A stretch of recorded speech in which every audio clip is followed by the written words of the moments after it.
आपल्या संस्कृतीमध्ये इंद्रियाचा निग्रह करण्याचा नियम पूर्वसुरींनी आपल्याला घालून दिलेला आहे.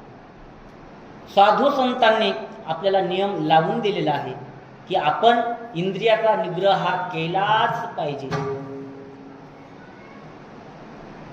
इंद्रियाचं बंधन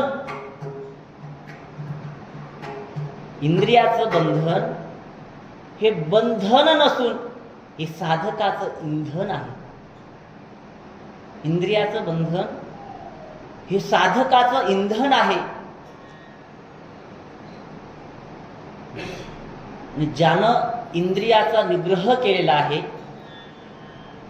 इंद्रियाचा संयमन केलेला आहे, त्याचं जीवन हे चंदन बनत असतं.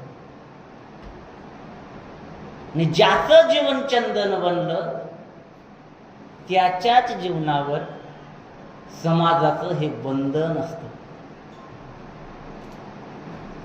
म्हणून आपण आपल्या जीवनामध्ये इंद्रियावरती विजय मिळवला पाहिजे, इंद्रियाचा निग्रह केला पाहिजे.